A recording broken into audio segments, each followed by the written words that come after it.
Well, hello. This is Father Fish, and I'm back with you in a new and exciting format. We're going to be lecturing. We're going to be doing the infamous Father Fish rants.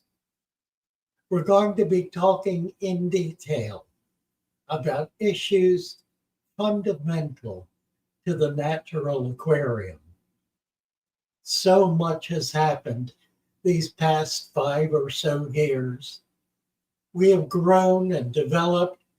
The whole concept of a natural aquarium has risen, stood as a child, grown into its adolescence, and is now achieving a maturity and an acceptance and an influence in the industry that is just remarkable. So many new channels have started based on natural aquarium systems. We have had a wonderful impact, and I believe it is only because what we are teaching is so basic to the motivation of every fish keeper everywhere to have an aquarium that is alive, is healthy, in which the fish are thriving, the plants are growing, and there is little or no work needed to keep it all going. Those are the guiding principles of the natural aquarium. And we are so excited to see that it is not just taking hold, but thousands, perhaps tens of thousands of people all over the globe are learning about this, recognizing they can do it too, and without any prior experience at all, are setting up and maintaining aquariums that, well, 20 years ago would have taken a 50-year expert to achieve. Honestly, it is just remarkable. Well, welcome. Welcome to all of you. Welcome to everyone who is here. We're starting a new format. And these Thursday nights are going to bring to you an in-depth analysis of issues fundamental to what we're all about, to maintaining the natural aquarium. We're going to start out with something that is just an absolute breakthrough that could not have happened even a year ago. The wisdom, the interest, the focus, the understanding was not even in place to be able to do what has now been achieved. Well, it's been more than a year. It's been 3 or 4 years that the folks who have put this new and wonderful nutrient product together and developed it began to do so based on their understanding of just what fish in their natural environment are hungry for. Well, that's what has been created. Now, the manufacturer of Nutripreta has granted us an exclusive opportunity to package this under our own name and make it available to our customers. You will not find this anywhere else. This is a Father Fish product, and it is one of which we are immensely proud. Let me tell you a little bit about it and kind of whet your appetite for what you will soon realize is the very best fish food you have ever fed. The issue is really a simple one, and it's something we're all aware of. We've been talking about it for years. I remember Henry Hall many, many, many years ago, back in the 1970s when I met him. Henry was 84 years old. He was my age. He was my age when I met him. 84 years. He celebrated his 85th birthday.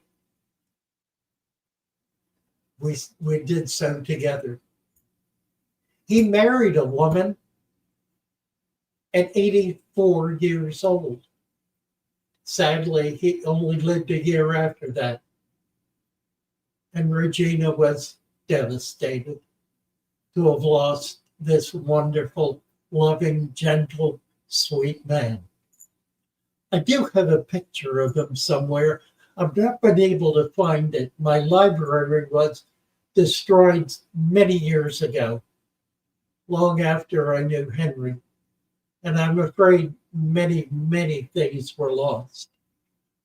Nevertheless, Henry Hall said, when talking about fish food, the best food for fish is fish. You've heard me say that before. Well, that's where I learned it. And that's what we have here. We have known for a long time that natural food that is alive, whether it's little tiny insects, little micro and macro fauna, whether it's small fish, shrimp, crabs, whatever, is the very best food for fish. Now, not just fish, of course, but plants as well. There are a number of fish that are inveterate plant eaters. And that goes for plant food as well, for the fresh living plants. So many fish, like my favorite, the waru, just love to eat all my plants. I could plant a tank with them every day. They would have it mowed down, chewed up, swallowed, eaten, and grow on it in a matter of a week, no matter how heavily I planted the tank. Oh, there are some fish. Silver dollar is another one. You cannot keep those fish in a planted tank. They just love them. There's even a snail. It's called the Spixie snail that loves to eat plants. And they'll eat a plant down to the root and then eat the root. They love plants. Fish love to eat living organisms. Other fish that are still alive. Have you ever noticed that as soon as a fish dies in a tank, it may have been protected? Maybe nobody else in the tank even paid attention to it, much less chased it or fought with it. But the second it dies, it is instantly food for everybody in the tank. Fish love to eat other fish. And if they don't chase them and catch them, they'll wait until they die and then nibble away at them. Fresh. Fresh. It's the same with us. We like and prefer whole food. That's what whole food is, isn't it? Whole food is what's grown in the garden and raised on the farm. What is grown in the garden, raised on the farm, caught in the lake and forests. It is whole food. It is natural food. It is what contains all of the benefits, the nutrients, the rich food value that gives us health and happiness. It's the same with fish. But you see, here's the issue. From the very beginning, when people started keeping fish seriously, they needed to be able to feed them. And well, there were those who just took the extra time and effort to create cultures of food, cultures of living food for their pets. What most folks never did. It does take quite a lot of effort to do that. And you have to keep up with it rigorously, or, well, very often it fails. So it just was not very practical for far too many fish keepers. And so companies began sprouting up manufacturing fish food. One of the earliest was the Wardley Company.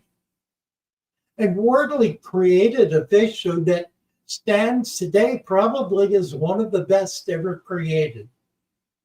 One of the best of the synthetic foods. Now, I use the word synthetic not because it's made of chemicals, because it's not, but because it is a manufactured product, and manufactured in such a way that much of its initial food value is lost. Oh, to be sure, the manufacturers used food products, shrimp, chicken meal, bone meal, waste products from packing plants, such as fish packing plants, other vegetable matter, generally all of it processed waste, bulk,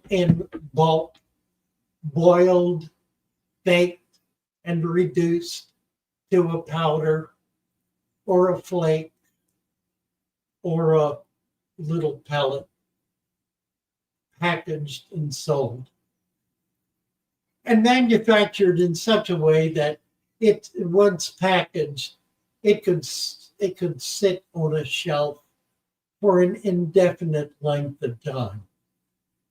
Well, that's what we had for so many years, until finally some folks began freezing food, and that was pretty good.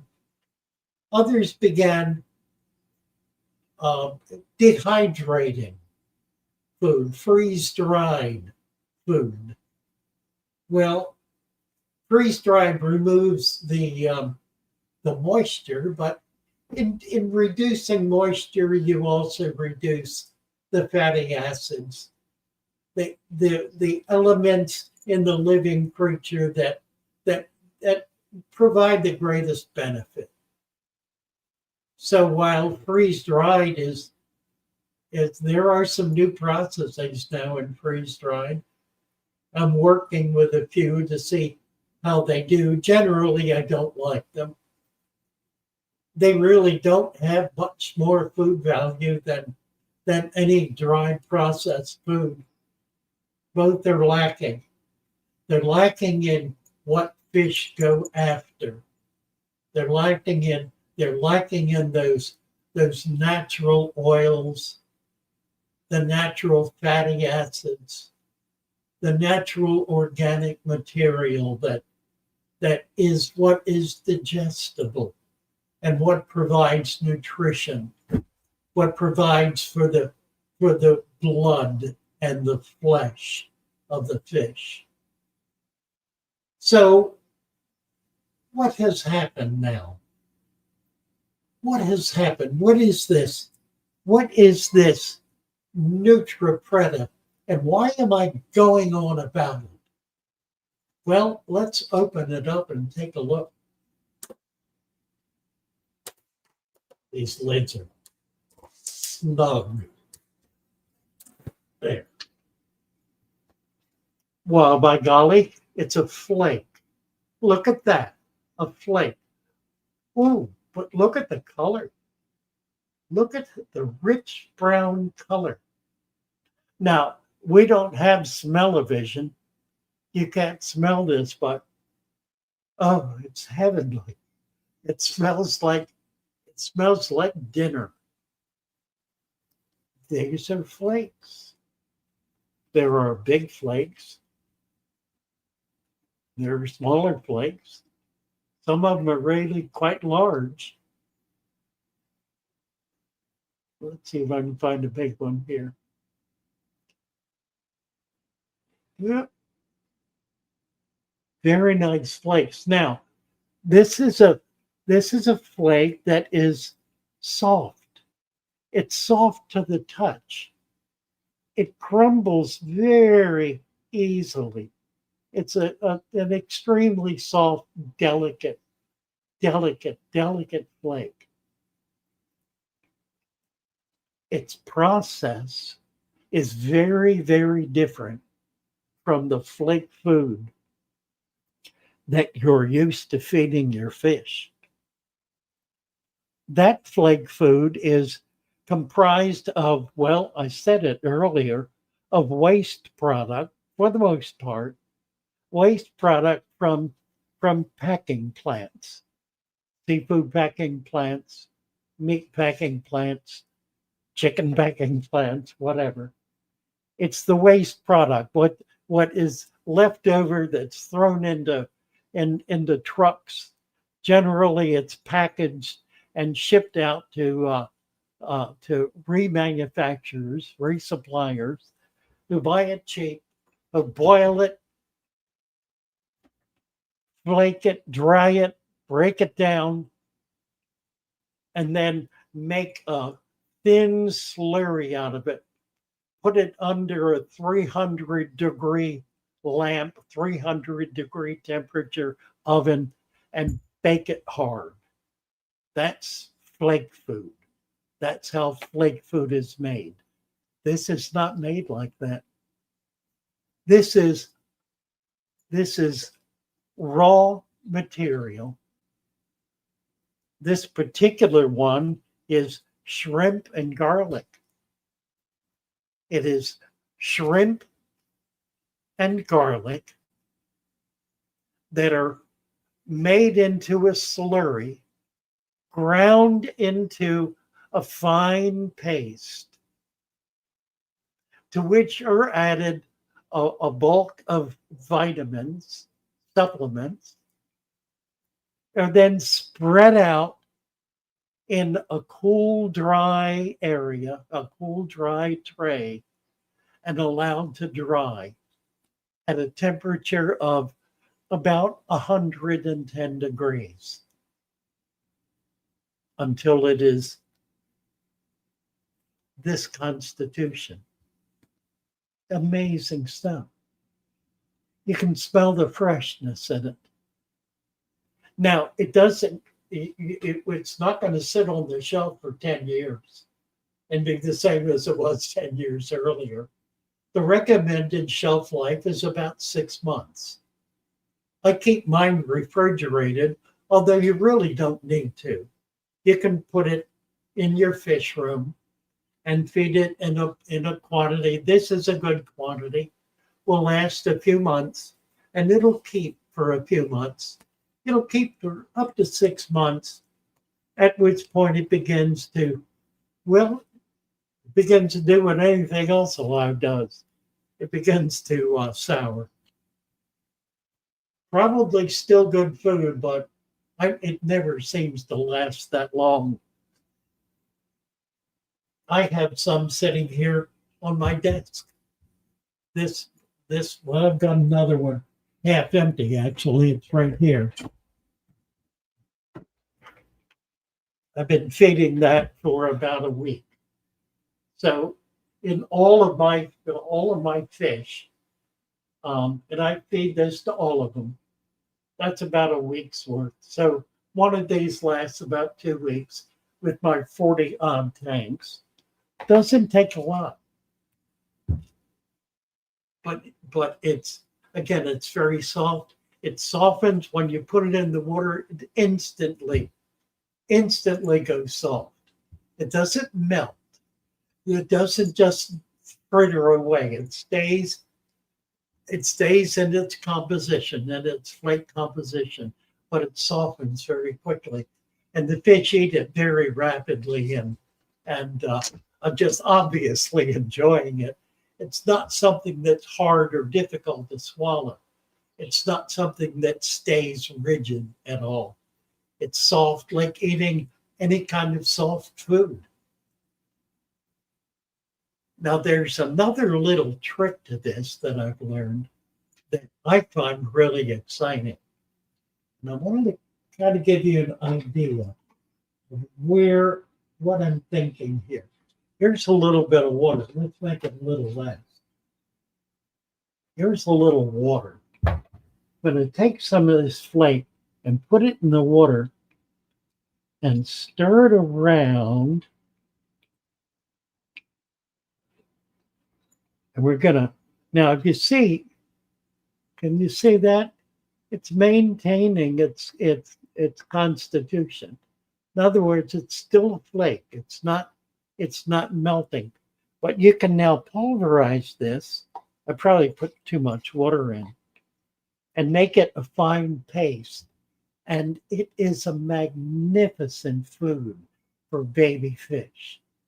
Just absolutely perfect. Very high quality food for baby fish. So this has a lot of different kinds of different ways of being able to use it. I made a little video. Let's see if I can bring it up. I went into my fish room today, and I fed some of my fish. Let's see if I get it. Here we are.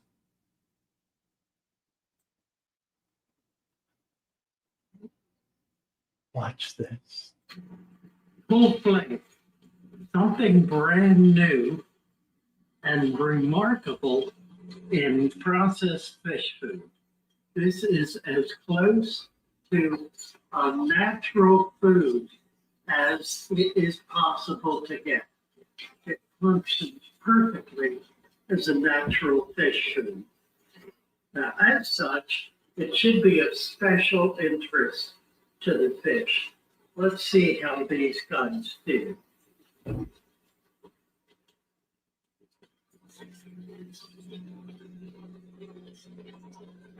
Instant, just instantaneous, including females carrying eggs. It just has such an instant impact on fish. They absolutely love it. Let's try our koi down here. See if we can get them to come up. See if we can get them to come up for food. As they come, look at that. Just instantaneous all over it. We've got cories in the bottom. If you wet the food, it sinks immediately.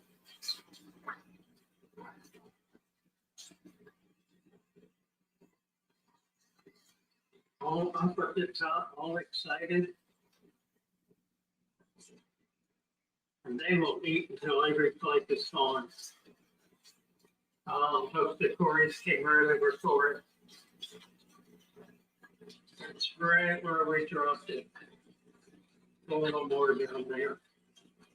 See what hits bottom. If any of it gets to the bottom, put a little of that. Good. They're all over it. Look at that. See?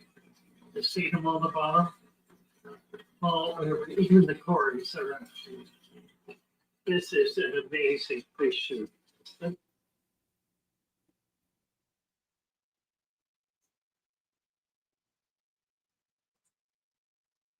Just remarkable food. We're selling this. In fact, this coming weekend, not this weekend, but next weekend, we're doing a Black Friday sale that'll run the whole weekend. We're going to be discounting everything in the shop, and that, of course, will include the food. So you can wait, or you can get it right away. These go for $20, and it'll last you in a fish room that has 5 or 10 tanks. It'll last you 3 to 4 months. Wonderful, wonderful stuff. Again, a food that exemplifies what we're doing and where we're going in the hobby and what we're really all about, which is creating an environment that is as close to a natural environment as really it's possible for us to get. And it's working. And we're being enormously successful. I've been feeding this now for about 4 months. And we've noticed a tremendous difference. Now there are 2 different types. We have this in 2 formulas. We have the Flake mysis shrimp and garlic, and we have the color enhancer and growth, which has foods that improve, like carotene, that improve the color, and extra fatty acids and extra proteins in order to bulk up baby fish and get food bred up to the point, or built up to the point where they begin egging up. So we have 2 different types. You can get both. We'll do a special deal for both. But do try this. You're going to absolutely love it. It's available, of course, in our store, along with lots of other plants and other products. Nutripreta,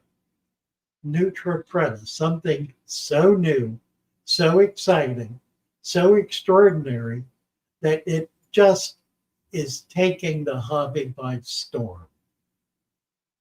The very best food you can possibly get. Well, we're about half an hour in, and I want to be able to break these lectures into 2 parts.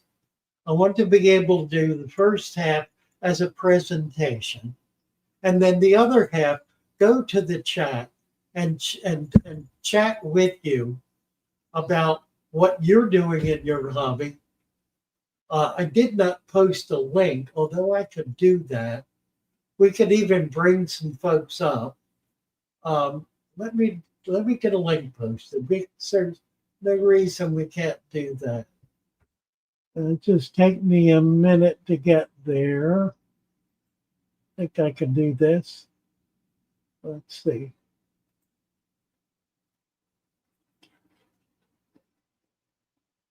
All right, we're live.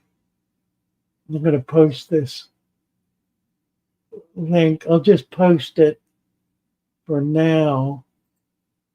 Here we are.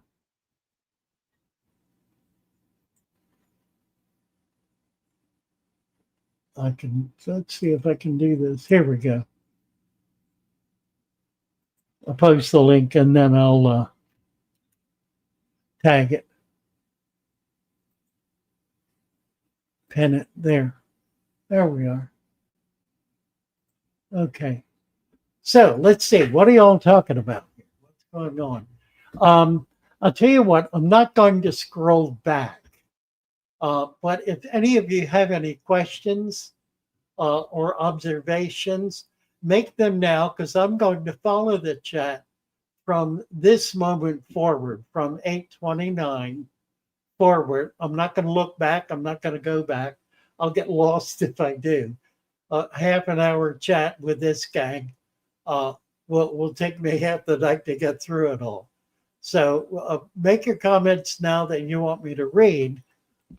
Spread the word. Father Fish is back Thursday nights at 8. Thursday Bites. Well, in the spirit of the food, we're at Thursday Bites, and it is a bite in the a bite at the Old Apple. The Old Apple now full of juice and vim and vinegar and ready to go. I will say I've had a rough 9 months or so since the beginning of the year. It's been pretty tough. I've been in and out of the hospital, I guess 3 times, 4 times. I don't lost track of how many times, and had significant procedures each time I was there. But each one of them made me just a little bit stronger and a little bit healthier.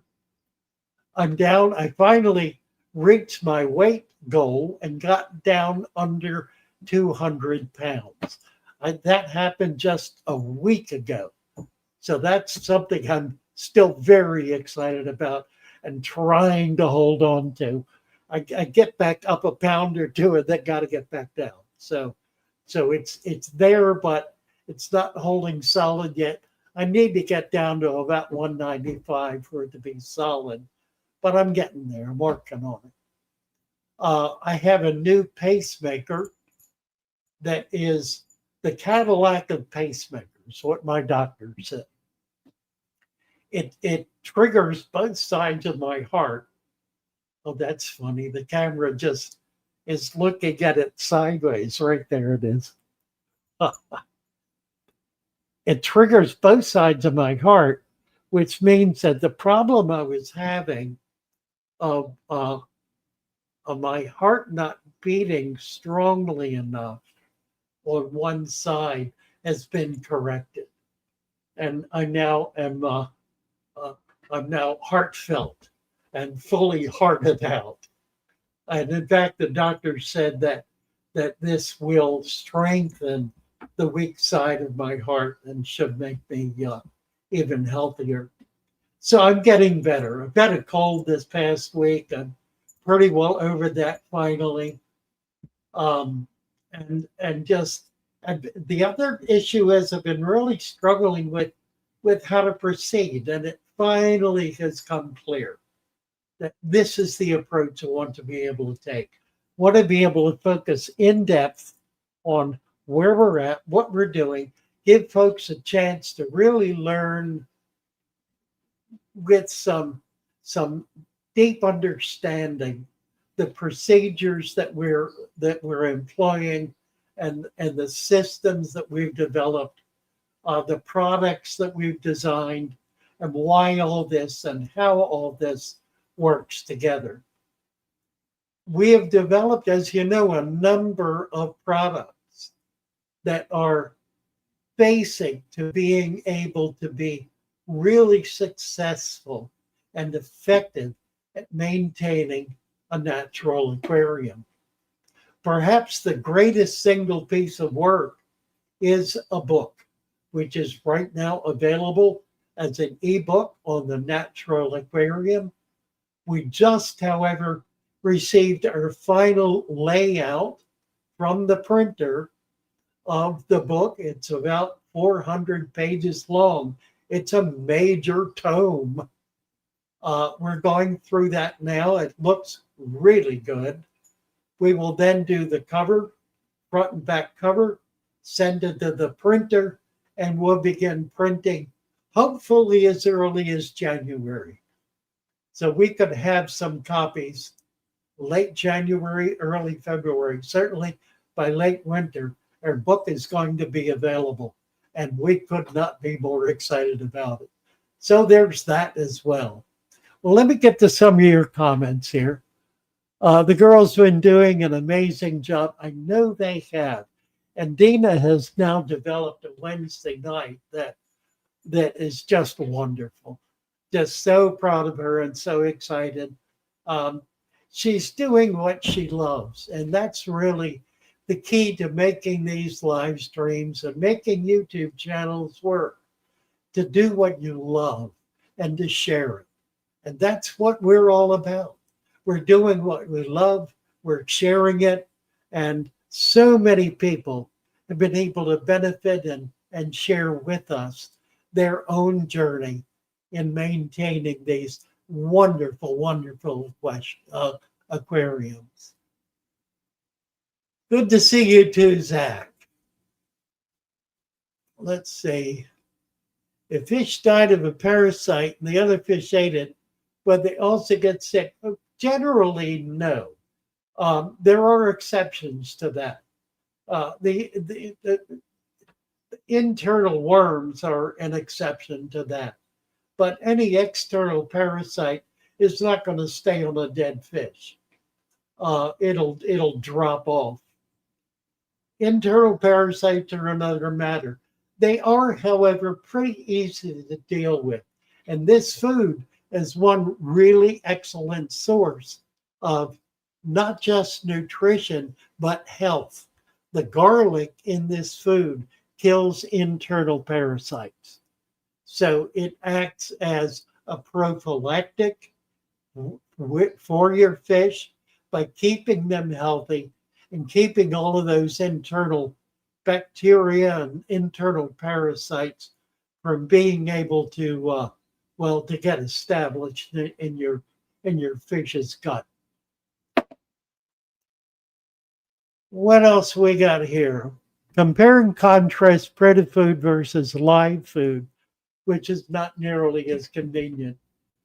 Well, it's not absolutely perfect, but I have a hard time telling the difference.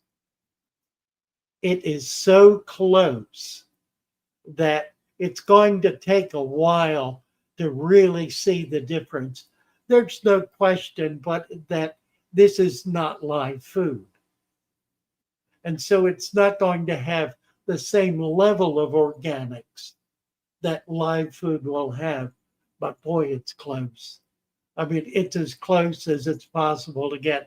And the guys who are making this are very sensitive to being able to keep all of the amino acids, all of the fatty acids, all of the oils, all of the really valuable food materials that make food important as a nutritional for the fish's body. And they work very hard at doing that. So it's close. It's as close as we can get. And it's being improved constantly. There is guaranteed analysis. This is not something that's just being thrown together. We have the formula for it, and we will make that available. It'll be on a label as soon as we get it printed. So you'll know exactly what's in it. And that guaranteed analysis guarantees that this is a product that's going to be the same every time you buy it. It may be improved, but it's not going to be worse, and it's not going to be something that's just thrown together. This is a professionally manufactured product based on the same ethics and principles that are required in order to be able to maintain a brand name. So you can be confident with that. Really good question, Adam. That's Adam Armbruster. Figures he would ask such a question. Not perfect, but boy, is it close. And you'll see when you try it. You'll see how close it really is. Want that book on my coffee table? Me too. Me too. Looking forward to it as well. Hi, Craig. Oh, let's see. Tina saying, praying your health stays strong. Enjoy your content so much. I knew it by Natural Aquarium and love it.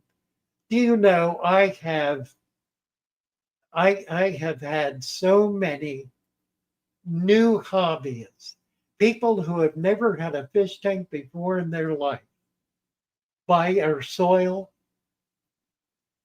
set up the tank according to our directions, and have been able to establish a tank with minimal effort and minimal ongoing maintenance that is just genuinely spectacular. We have created a miracle. We have created exactly what everyone is trying to do. Now, all we've got to do is beat the big box stores over the head hard enough that they will begin to provide these kinds of products. I've noticed that manufacturers are more and more trying to find ways to duplicate what we're doing. I don't believe they're going to be able to, mainly because what we're doing is, well, it's frankly a whole lot more expensive to do than a manufacturer is willing to get into. They would have to charge 4 to 5 times more than we're charging in order to be able to do precisely what we're doing.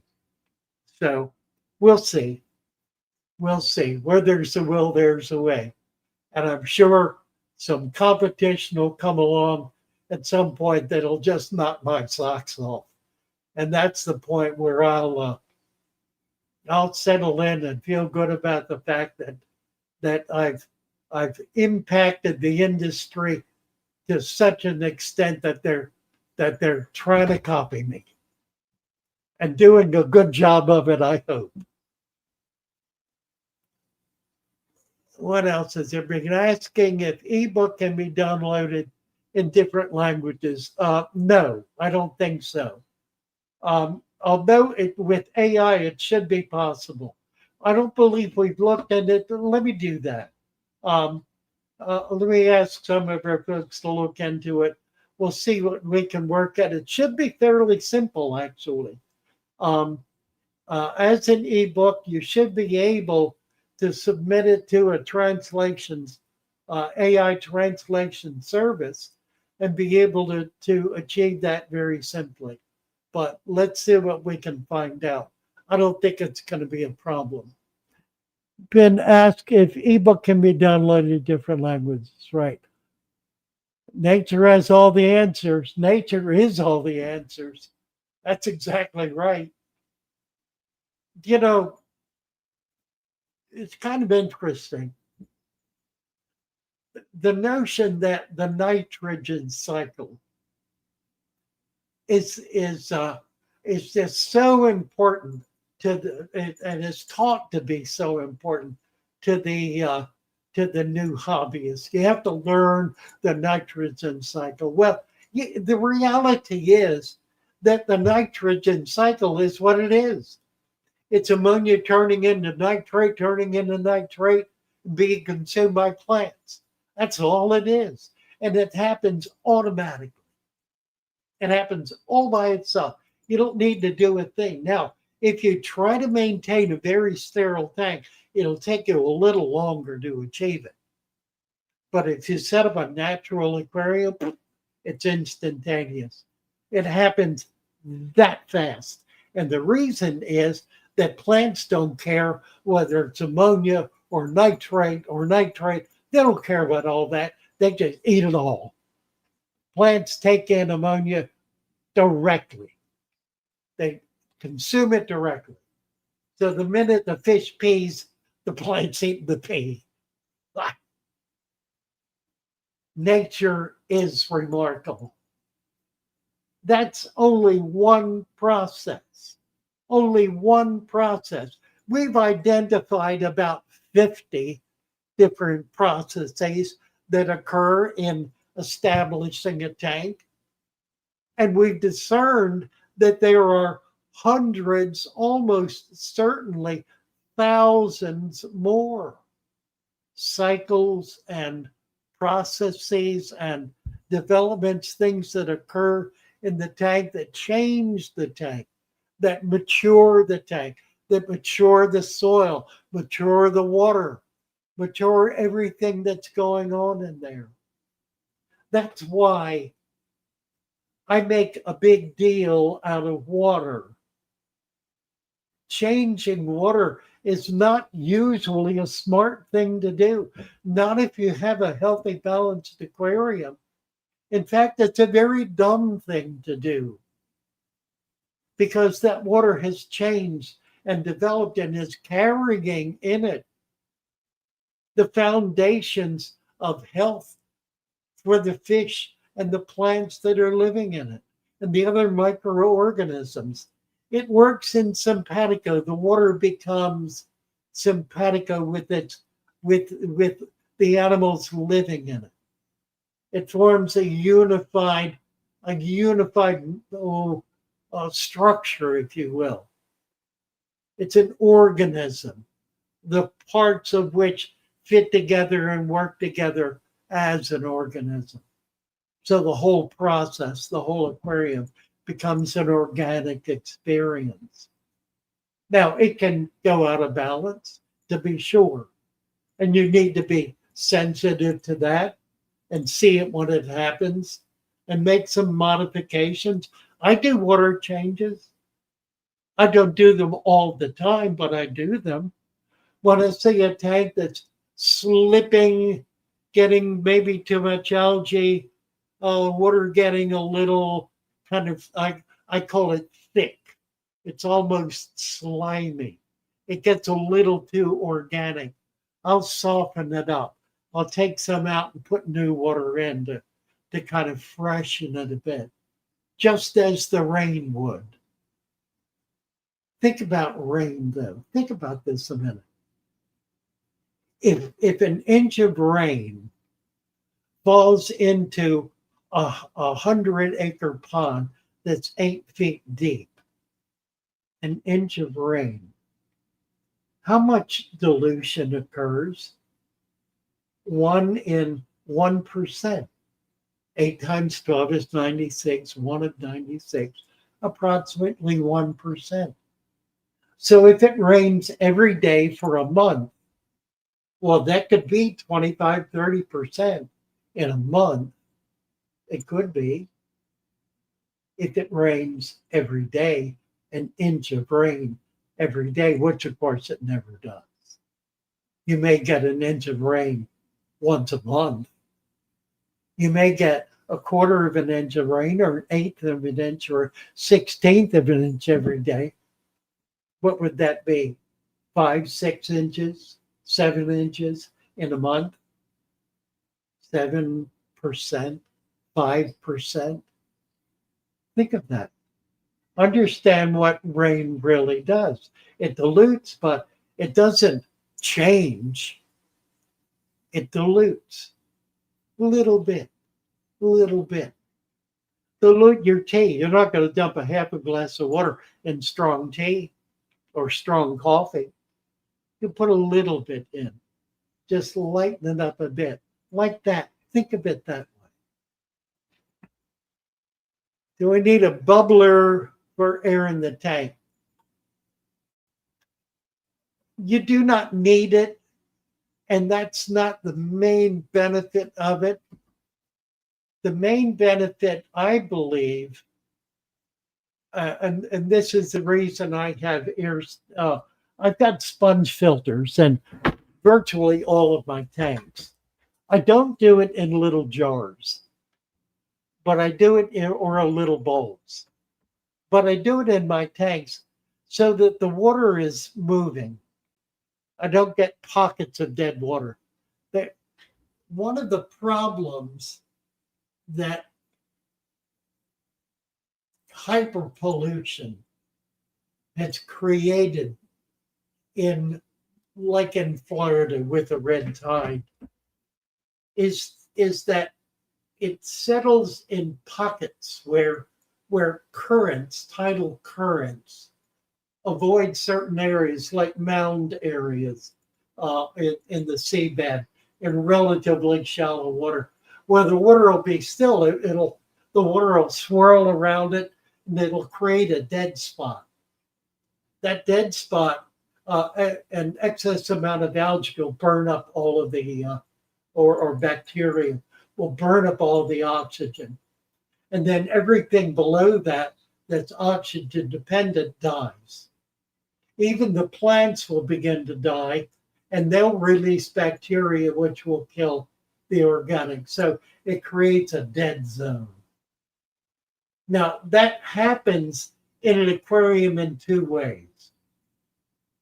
It happens in a large aquarium if the water is very still and you have this tiny fish that don't create much in the way of current. And there can be an area that where there's perhaps not very much light, not very much plant activity, perhaps a dark corner where the water will not move. And over time, it'll create a bacterial development, a bacterial column, or a bacteria column, which kill what's below it. Doesn't happen often, but it does happen. Putting an air stone or a sponge filter in the tank causes enough current to prevent these pockets from occurring. So it allows the water to flow very slowly and very gently. The other thing that does, of course, is it brings the water that's on the bottom up to the surface where the CO2 can exchange for oxygen. And oxygen then can be returned to the bottom of the tank. Well, there are natural processes that cause that to happen. Having a little bit of current accelerates it and makes it that much healthier. It's like the action of wind on water. Wind on water creates deeper waves, waves that go down to deeper and deeper levels. Certainly in a pond or a lake, the water movement from waves would reach to the bottom and cause that water to move. So think of an air stone or a sponge filter as wind. And you might even sprinkle a little water as rain once in a while. So you can duplicate everything if you really think about it and get creative. Let's see. Couldn't ask for better inspiration. You've turned my wonderful system around to 150% of pure natural system. Best advice for plant approach. Thank you so much for what you're really doing. That's Kimka Super 9, Polar Bear 62. Thank you so much, Kim. Is new book different from the ebook? No, it's exactly the same. No difference at all. I think there may be some minor editorial differences. We got the ebook out rather quick before we did final edit, but the final edit was typos and structure like that, really not content. There's no new content in the book. I actually have not a single thing ever. I knew not a single issue with anything, and there is a lot that can be achieved. Well, God bless you. God bless you, Kim. Thank you so much. Wayne, ebook went to publication to be available to some big source. Yes, Barnes, yes, it will. Oh, it did. That's interesting. I'm not aware of that. Our publisher did that. That's exciting to know. Our publisher will be putting the book in all the big bookstores. It'll be in Barnes Noble. It'll be on Amazon Books. It'll be everywhere in all the big bookstores and lots of the small ones as well. And we want to try to be sure to get into all the pet shops too. So we're going to be knocking on the door of the big box stores to be able to get our book in those stores as well. Wish foods like that were available in my area. Jan, if you're in the U.S., Jan, they are. And this is a good item for us to be able to look into shipping internationally. I think we'll be able to do it. We've been looking for ways to do that. And it'll make it a little pricier, but what the other thing we will be able to do is ship it in bulk to our dirt suppliers. like to Great Britain, where we have a bulk dirt supplier or a supplement supplier, be able to get it to them so that they can repackage it and provide it in their country. I think we'll be able to do that. This new fish food based on natural, organic, and not byproduct. Yes, that's correct. It's based on natural products, natural organic products. It is not byproduct. No, it's not waste product. It's not offal. It's natural product. No, it comes to them frozen. I mean, they don't buy mice and shrimp by the ton. They buy it frozen because that's the only way to transport it safely and healthfully. But it's fresh frozen and thawed as quickly as they get it. It's also done in small batches. This is not manufactured in vast quantities. It's manufactured in very small batches and is shipped out right away. So when you get it, it's fresh. It was manufactured a month or less ago. We find that we're selling it at the rate of about every 2 months right now. We buy it in 20-pound lots, and we're able to move it out. That we're able to sell that 20 pounds currently at the rate of about 10 pounds a month. I think that's going to go up dramatically. We probably are going to start having trouble packaging it, simply because it's going to be time consuming doing that. But we are putting it in their own packages, and this is really a great package for it. It's easy to use, it's convenient, and it has enough in it to be able to last for a while. Plus, it's airtight. Let's see what else is here. My system went ultimate in 3 months because of you. That's great. I love it. Ultimate in 3 months. Ultimate is a relative term, of course. It is going ultimate all the time. It never stops its ultimatum, if you will. It never stops improving, never stops growing, never stops becoming more stable and stronger and healthier. That's the nature of nature. The nature of nature is that it constantly is improving, constantly is getting stronger and healthier. Yes, that's absolutely right, Adam. The food is the missing link in a natural aquarium. And I believe that's why I'm so excited about it. This is something I've been looking for a very long time. And I've struggled with, as have so many of you, struggled with maintaining live foods.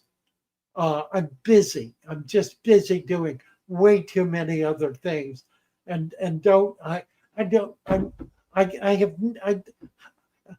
never retired to my fish room where I could sit there all day and languish over the Daphne culture and the micro worm culture and the fruit fly culture.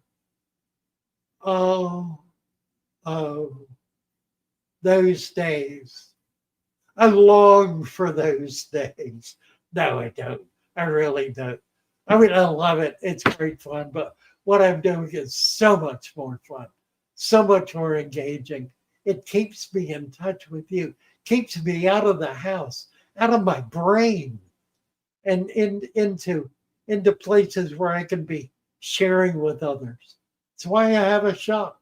At 85, I have a shop. Who in their right man does that? Nobody does that. It's stupid to do that. I love it. Absolutely love it. We've been struggling of late. The market has been killing us. So we've lost enough of our income. We've had to lay off some very, very wonderful staff, which just broke my heart to do. But you know what it's done?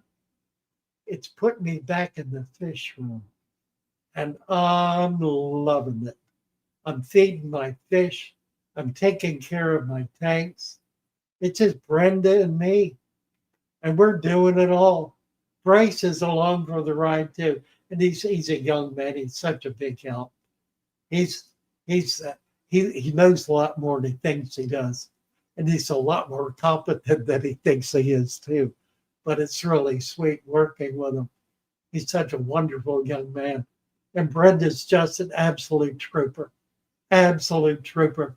She's just here for the duration. And she'll be here for the duration. Believe you me, this is her home. Not even her second home, I think. I think it's her first home. Is mine too, really, truthfully. What else are we on here? Let's see. Budget bonsai. Hello, hello. Do we need to worry about water direct changes when dosing fertilizer? Yes, you do, and don't do it. If you have a dirted substrate using our soil, there's absolutely no reason at all to put fertilizer in that tank. It is totally unnecessary. Don't do it. And especially never, never, never use a liquid fertilizer. That is the worst thing you can possibly put in the fish tank, with the exception perhaps of gravel. But that's another story. Budget. I know, budget. It's true. It's true. Nature's the only way, look, I'll ever approach my system appropriately. Amen to that. Amen to that, Kim. Memberships. Yes, indeed. Budget, budget. Well, we're getting there. We're doing better. We're doing better. How do you see any problems using rainwater collected from the roof via gutters? There's a trick to it. What you want to do is collect the water in a barrel, whatever container. Draw the water you're using off the top. Don't go down more than 3/4 of the way to pull the water out. The material, the dirt, dust, other things that are on the roof will settle to the bottom. Now, if you put a drain in the bottom, you can drain that off. There's a fish lab in Florida where they have a 10,000 gallon rain barrel. What's it called? In the ground. When they have them in the ground, there's a name for them. God, name just escapes me. It'll come to me in a minute. A kiln, but it's not kiln. Anyway, they have this huge big silo that's full of rainwater. They have an acre of roof, so all of that rain is diverted into this silo. They have a drain, a petcock at the bottom, and every week after it rains, after a week or so, they'll drain that off and get all the sludge out from the bottom. And then what they draw from halfway. So it's pretty pure. If you do it that way, you'll be able to maintain the purity of the water, and you won't get that dirt and grime that settles on the roof. It's only there with the first flush of rain. So if you have a way to divert that first flush, that's another way to do it as well. But the petcock system works pretty well. And just be sure to not draw water from the bottom. That's the main thing. Following your channel recently, tips have saved my fish basket. Bravo. Slime kind of water once, very weird. It is strange, isn't it? Yeah. It's not an oil slick. The water gets thick. Henry Hall used to be able to look at water and by looking at it, knew what the pH was. and knew what the condition of the water was. He was so attuned to his water that he knew when water needed to be diluted, or when the pH had gone too high. He didn't use buffers. He had bare tanks with one large fish in each tank and a sponge filter on the top. Well, that sponge filter was a large filter that fit across virtually the entire top of the tank. And he would draw water from the bottom with air, just an airlift tube, onto that big sheet of sponge on a slotted box sitting on top of the tank. His light was all from the side, so he didn't light, so he never had algae. But over time, if that sponge filter didn't get changed routinely enough or cleaned out, the water would become yellow. He would see the difference, and he would see the difference in the fish's behavior as well. So he would know when to be able to make those changes. It doesn't happen automatically, and in our systems, it rarely happens at all. If it does, it'll be a matter of months in a very heavily populated tank with perhaps too much light or too high a temperature. Those are conditions that can accelerate um, accelerate processes, and then so doing increase certain foundational or elemental organics in the system.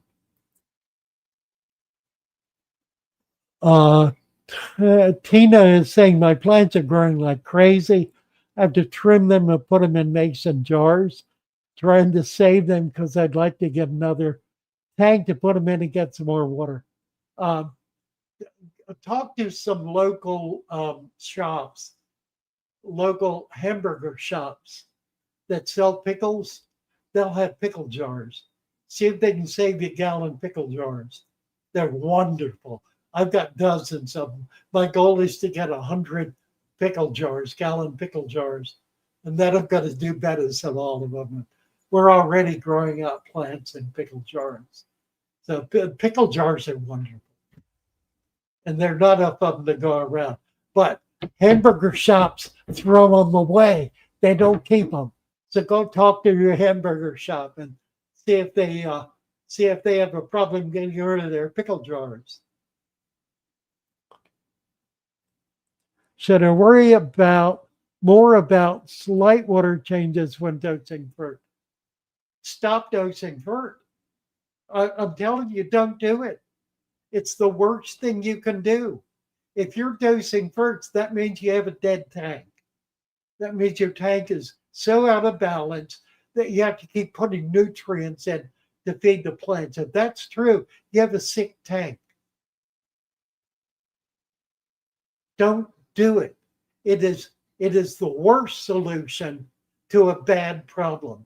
Think of what's happening in farming, in the farming industry. The farming industry is finally waking up to the fact that the fertilization programs that they've been involved in have been killing their soil for years, killing it, not making it better, making it worse, and causing a kind of growth, and requiring a kind of plant that has narrower and narrower and narrower ability to be able to function normally. They can't even keep the seeds from their plants and replant it because the plants have become, the seed has become so specialized that it's patented.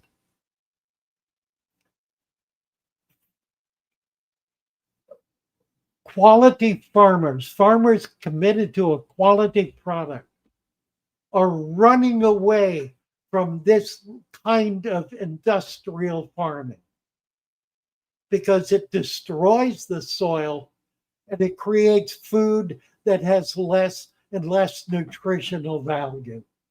Don't do it. Don't do it. Create a healthy tank that generates all of the nutrients your plants will ever need.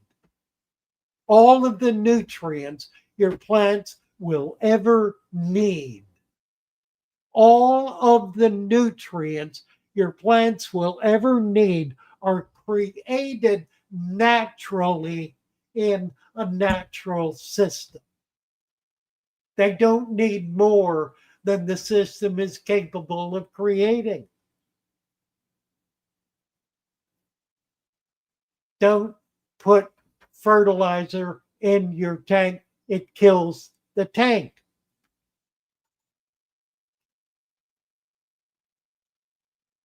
Why are you dosing fertilizer? Very good, Kimmy. Very good. Ghost. Thank you. Gravel industry aquarium decor has sold so many new fish owners a lie. Indeed, they have. Indeed, they have. And I tell you where it started. It did not start in the 40s or 50s. It started in the late 60s and 70s with the under gravel filter, because that filter did not work with sand, because the sand just packed it out. They had to use gravel. Well, there it was. All of a sudden, gravel it's cheaper than sand. It's easier to transport. You can colorize it. It met the immediate expectations and needs of the merchant interested only in selling product, whether it was good product or not.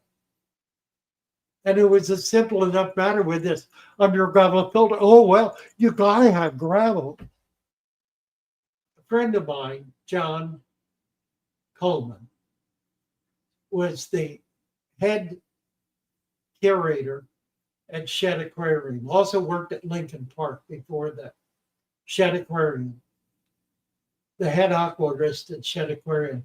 I met him in the 70s when I was working on the National Aquarium in Baltimore. I traveled around and visited all of the aquariums in the U.S. as a way of being able to understand what they were doing. Met John there, and then many years later, 25 years later, met him at a pet shop in Southwest Florida, renewed the friendship, and we became fast buds for 20 years until he passed. He collected while he was at Shed all over the world.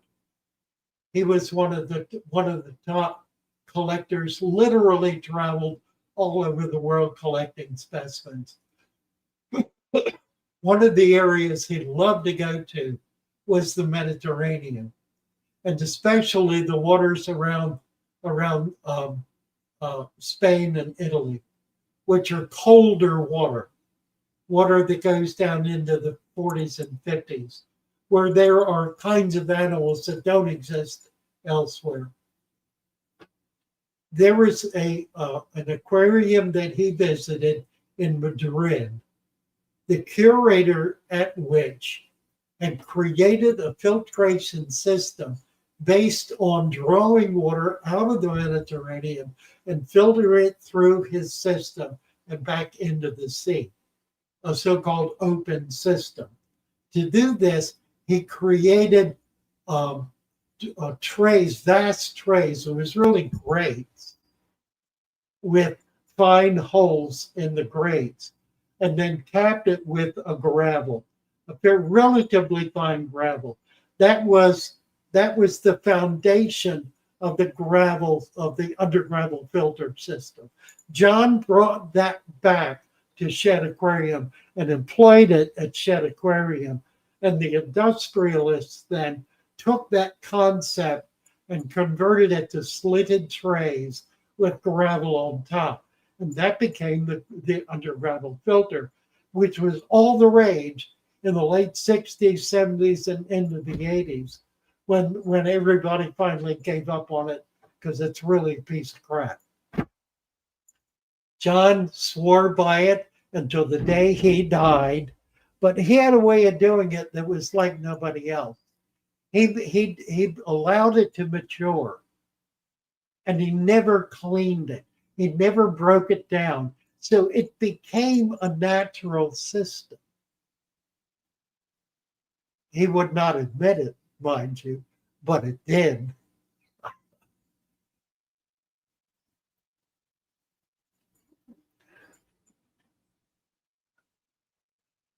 Let's see. Book signings. Yeah, we're going to do book signings. We have a bit of a problem with that because three of our authors are in Europe. So we're not sure how we're going to be able to do it. We have 5 authors plus me. So we have 6 signatures. I will sign a bunch myself, but we want to try to get, we'll just have to ship some boxes around, I guess, to try to get everybody's signature. Those are going to be worth $100 a pop, at least. And we'll probably do enough to have for all of the authors, at least to be able to have a copy signed by each of the authors. But we'll do the best we can. And I most certainly will be signing copies, as will each of the other authors. We will do book signings, and we'll probably do book signings in bookstores. We'll certainly do one in the Barnes and Noble here, just for the sheer joy of doing it. Let's see. I have a white spot problem. How can I treat it? Take the temperature up to 87, leave it there for a week. That's all you need to do. 87 degrees for 1 week, then drop it to 82 and leave it there. That solves the problem. Thank you, Swamp Rabbit. What time is it? Oh, we're way over. All right, we're gonna make a night of it. Thank you so much, everybody. Just fun to be with you. Enjoyed this. We're going to do it again next week. Don't know what the topic is yet. It'll be something on setting up the natural aquarium, probably having to do with the soil foundation. But we'll see. See you all next week. Next week is Thanksgiving. We probably will not be doing a live stream on Thanksgiving Day. I rather doubt that we'll do that. If we do, it'll just be a chance to share some turkey and say hello and give everybody a blessing. But see you in 2 weeks for sure. Back here at the new blog, the Father Fish blog, lecturing on natural aquariums. Love you all. Bye for now.